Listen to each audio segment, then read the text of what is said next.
ولا حول ولا قوة إلا بالله.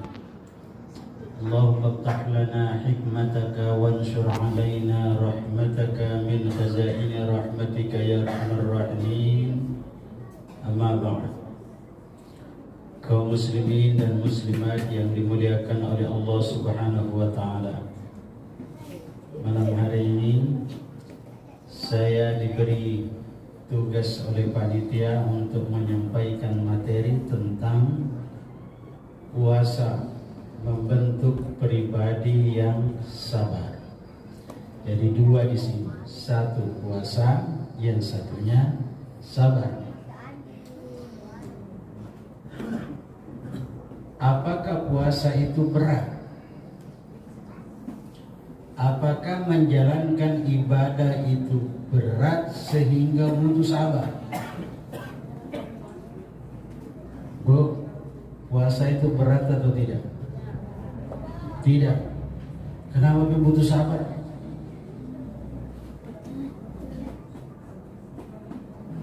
Puasa itu punya dua dimensi. Yang pertama, puasa itu ada dimensi fisik. Kalau ini tidak susah puasa itu. Dimensi fisik itu menahan diri dari makan, minum, tidak berhubungan suami istri, mulai dari terbitnya fajar sampai terbenamnya matahari. Ini hampir semua kita bisa. Tidak ada susah di situ. Bahkan ada orang yang berpuasa di bulan Ramadan ini 2 hari berpuasa tidak pernah makan sahur. Ada bu? Apalagi yang terlambat kan? Tidak memang tidak pun sahur. Tahan dia puasa. Tidak ada masalah dengan puasanya. Ini puasa fisik. Kalau puasa ini tidak butuh sabar. Tapi dimensi batiniahnya ini yang butuh sabar tingkat tinggi. Yang mana yang dimaksud dengan puasa batiniah? Menahan diri dari segala hal-hal yang bisa merusak puasa. Apa yang bisa merusak puasa itu? Yang paling berat adalah menahan diri dari, terutama yang paling besar itu adalah menahan dan menjaga mulut kita. Ini yang berat. Ada orang lewat, pakaiannya compan-camping, komentarin sih. Lihat di televisi ada gosip, cari temannya untuk nabasin. Begitu lihat acara yang tidak menyenangkan, komentarin sih. Ada netizen, komentarin. Ini yang susah. Jangan itu dipanggil lagi acara buka puasa. Begitu makanannya tidak enak, bukan bilang alhamdulillah dipanggil ke buka puasa.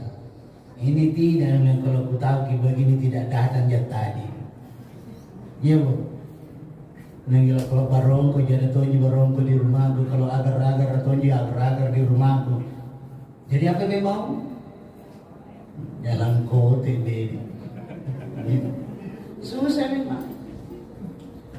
Ini yang berat. Mau melangkah, nanti ini jangan nanti puasa batal. Mau berbicara sembarangan, takut. Ini yang perlu dijaga. Yang paling berat itu adalah menjaga mulut. Saking beratnya itu menjaga mulut sampai bertengkar itu Jibril dengan malaikat, dengan Muhammad ketika diperjalankan Isra dan Mi'raj. Ketika Nabi diajak jalan-jalan pergi ke bibir neraka, dia lihat ternyata penduduk neraka mayoritas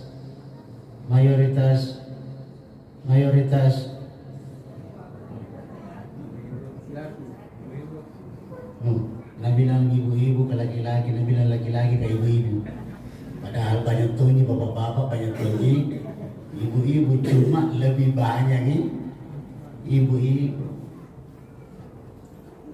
Akhirnya Nabi Muhammad itu protes kepada Jibril. Kok bisa penduduk neraka itu Jibril? Banyak perempuan, kaumku dari kaum perempuan. Jibril nggak mau tanya, nggak mau menjawab. Kok bisa perempuan itu Jibril lebih banyak di neraka daripada di surga? Padahal waktu hidup di dunia ini saya sudah naikkan derajat wanita 3 kali lipat dari laki-laki. Artinya peluang untuk masuk surga lebih besar perempuan dari laki-laki.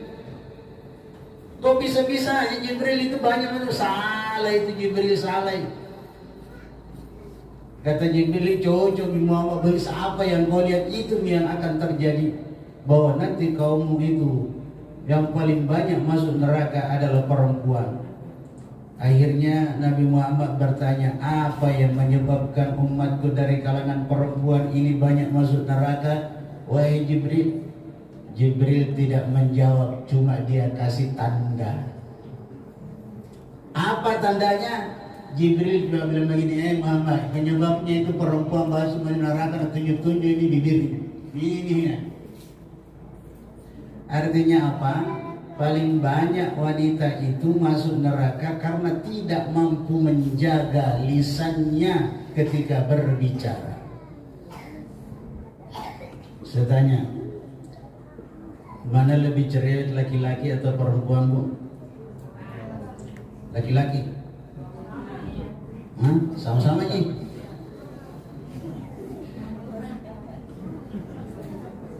Kalau di sana itu, di kampung sana itu yang cerewet laki-laki, tapi kalau di sini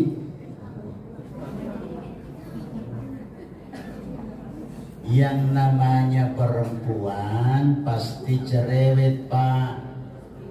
Kalau tidak cerewet itu perempuan, bukan perempuan. Betul tidak, Ibu? Langsung betul, kata hobinya memang cerewet.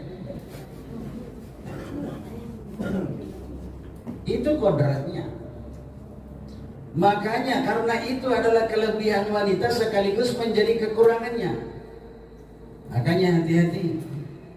Itulah bedanya antara laki-laki dengan perempuan. Mulut laki-laki dengan mulut perempuan itu beda. Apa bedanya? Kalau laki-laki ditanya satu pertanyaan, jawabannya cuma satu.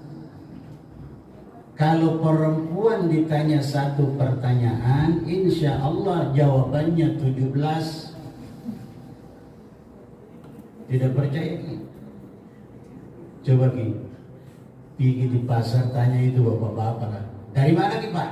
Dari pasar. Sudah selesai. Langsung pulang itu, mari ini pulang. Satu pertanyaan, satu jawabannya. Coba tanya ibu-ibu yang baru pulang dari pasar. Dari mana ibu? Dari pasar. Kabu la ilaha illallah, Bu. Di pasar itu ramenya orang, naik semua lagi barang-barang, kelompok naik, merica naik, ikan naik. Belum lagi ketemu kayak cerewet namamu, itu lagi pakaiannya juga pakaian pinjam di abang. Belum. Siapa tanya kau itu? Yang ditanya dari mana gitu? Jadi itulah makanya yang paling berat berpuasa itu adalah menahan diri. Maka sampai Nabi SAW meriwayatkan, bila kita berada dalam kondisi berpuasa, ada orang yang mengajak kita bertengkar, ada orang yang mengajak kita berkelahi, jawaban seorang shaim, orang yang berpuasa karena sabar itu, maaf, saya lagi berpuasa, saya tidak melayani pertengkaran sekarang. Saya tidak mau. Inni shaim, saya tidak akan bertengkar. Cukup titik sampai di situ, jangan dilanjutkan. Kadang juga yang lanjutkan. Begitu setengah hari diajak bertengkar, diajak berkelahi, sorry saya tidak bertengkar, saya tidak akan berkelahi karena saya sedang puasa. Tapi kalau mau berkelahi sudah tunggu maghrib. Itu berarti lanjutkan. Orang yang sabar tek sampai di situ. Karena ini sebenarnya hanya hubungannya antara puasa dengan sabar. Seandainya kalau pembahasan khusus tentang sabar, lebih hebat lagi. Kenapa orang sabar itu tinggi kedudukannya? Karena orang sabar itu tidak ada dosanya diampuni oleh Allah. Jadi orang sabar itu tidak ada dosanya diampuni oleh Allah. Kalau begitu jadi orang sabar, Ustaz? Tidak. Orang sabar itu tidak ada dosanya diampuni oleh Allah, tapi dihapus. Itu bedanya. Kalau orang yang diampuni dosanya oleh Allah, catatannya masih ada. Kemarin kau tidak sholat kau? Iya.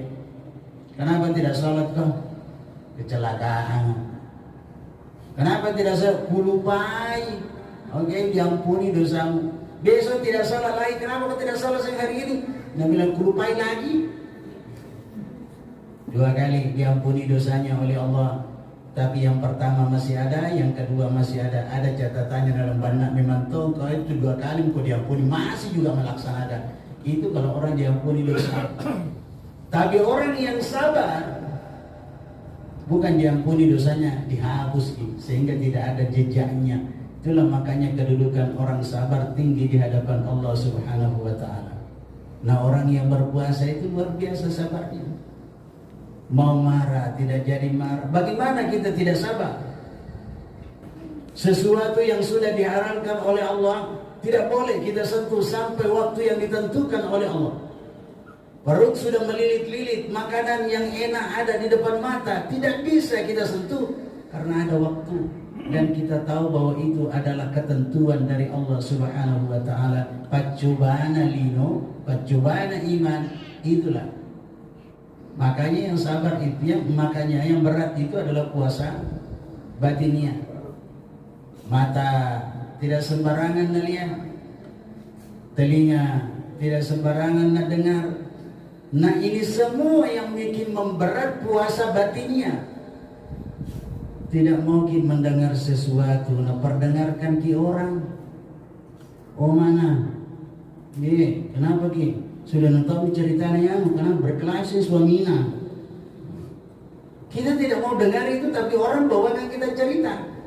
Bagaimana menurutnya? Akhirnya bla bla bla begini bapak. Oh begitu kesimpulan. Tak pindah ke sebelah sana bilang tahu itu ceritanya dari kali sana tadi. Apa nak cerita? Cerita. Ini cerita tak sampai di sana. Nah tambah-tambahin lagi. Akibatnya apa? Rantai dosa tidak pernah ada habisnya. Maka orang yang sabar, sampai di situ. Kalau orang di situ orang sedang mentara bergosip, tinggalkan ini. Berani ibu? Kalau ada 3 orang itu mau gosip, lainnya mau gosip baru kita tinggalkan. Berani ibu? Berarti itu pasti Nabi bilang ngapa di penghuni surga. Tidak gampang. Nah itulah makanya yang paling berat di dalam puasa. Makanya Nabi mengatakan wa kam min sha'imin laysa lahu min siyamihi illa al-ju'i wal atis. Betapa banyak orang yang melaksanakan ibadah puasa di bulan Ramadan ini tidak ada yang ia dapatkan dari puasanya kecuali hanya lapar dan dahaga saja.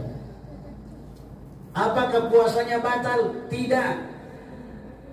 Kenapa tidak batal? Dia mampu menahan diri dari makan, minum dan tidak berhubungan suami istri dari mulai terbitnya fajar sampai terbenamnya matahari. Sah puasanya. Ada pahalanya? Nah itu yang susah. Batal? Tidak. Karena puasa bukan hanya berhubungan dengan pahala, tapi berhubungan dengan kualitas. Maka puasa yang dalam bentuk batin inilah yang akan menciptakan ketenteraman di dalam kehidupan kita. Nah ini ada sabar. Sekarang pertanyaannya begini, sabar ada batasnya atau tidak? Bu, sabar itu ada batasnya atau tidak? Ada. Coba, bagaimana kita mau tenang dalam kehidupan sementara sabar kita batasi? Sabar itu tidak ada batasnya. Hanya orang-orang yang sabar yang mengerti itu. Ya Allah, kalau sudah 1 tahun masaki, Masuk tahun kedua, ya Allah masih sakit kak juga. Masuk tahun ketiga, ya Allah sakit kak lagi. Belum ada tanda-tandanya saya sembuh, ya Allah. Sampai kapan ini saya begini, ya Allah? Tak batasi bisa banget, tambah sakit gitu. Kapan orang membatasi yang namanya sabar, maka saat itu ketenangan hidupnya akan hilang. Makanya jangan dibatasi. Ada juga bahasa yang saya senang mendengarnya waktu masih pertama. Begitu dia kena musibah, istighfar kok, banyak-banyak istighfar. Iya paling astagfirullahaladzim. Baru 1 minggu nak kena penyakit. Masuk 6 bulan istighfar kok, astagfirullahaladzim. Mulai naik tensinya. Masuk bisa tahu astagfirullah. Astagfirullah itu tapi mulai itu namanya tidak sabar, ibu. Makanya orang yang sabar itu bulan Ramadan ini latihan. Tidak ada orang yang bisa membentuk kesabaran dalam waktu 1 bulan, perlu latihan. Makanya kata Allah, asyamu li wa ana ajzi bihi. Puasa itu adalah milikku, saya sendiri yang akan memberikan pahala. Dia akan memberikan pahala kepada orang-orang yang memahami bahwa perintah ibadah puasa adalah perintah yang datang dari Allah untuk kepentingan manusia. Itu namanya berpuasa. Jangan sampai kita berpuasa menganggap diri berpuasa, tiap hari kita mencemooh orang lain, tiap hari kita mencaci maki orang lain, tiap hari kita berkata-kata yang tidak benar. Maka puasa yang kita kerjakan tidak akan membatalkan puasa itu, tetapi nilainya kosong dan tidak bisa menghasilkan ketenangan dalam kehidupan. Karena itu ini yang paling berat. Makanya inilah kaitannya antara ibadah puasa dengan kesabaran, tapi yang berkaitan dengan kebatinan. Marah sekali sama suami tak, itu yang namanya marah. Kira-kira kalau suami hari ini berbohong dan waktu di puasa Ramadan di siang hari, marah atau tidak ibu? Bu? Nah, tiga baik-baik itu pak. Tidak marah jika kalau bulan Ramadan di siang hari. Sabar ki, ku sabar, ku tahan sabar, saking sabarnya tahan sampai buka puasa. Budi. Saking sabarnya itu kemarahan dan tahan sampai buka puasa. Begitu selesai buka puasa atau sabar anjo. Sabar itu selalu kembali kepada Allah. Kenapa orang sabar tenang? Karena sedikit-sedikit kembali kepada Allah. Apa yang terjadi ya Allah? Ku terima dengan lapang dada. Kalau begitu takdir yang harus kuterima, ku terima dengan lapang dada. Insya Allah ketenangan itu akan diturunkan ke batin kita. Itulah yang kita cari kalau kita bicara tentang kesabaran. Bagaimana kita bisa tenang dalam hidup? Karena selalu kita yang mencari ketenangan, kita tidak selalu meminta pada Allah, Allah yang turunkan ketenangan itu. Nah kalau itu yang kita dapat, itu hanya dapat diberikan kepada orang-orang yang sabar. Demikian yang dapat saya sampaikan, mudah-mudahan jadi pelajaran bagi kita semua. Sekali lagi puasa itu 2 dimensi, satu fisik, satu yang batin. Yang batin ini memerlukan perjuangan yang sangat berat. Makanya panca indera kita, apa yang didengar, apa yang dilihat, apa yang dicium, tidak usah diberi komentar selama bulan suci Ramadan. Baik itu dalam kondisi puasa maupun tidak dalam kondisi puasa, tahanlah. Maka insya Allah puasa batinnya kita itu akan berhasil. Demikian, lebih dan kurangnya saya mohon dimaafkan. Hadanallahu wa iyyakum ajmain. Assalamualaikum warahmatullahi wabarakatuh.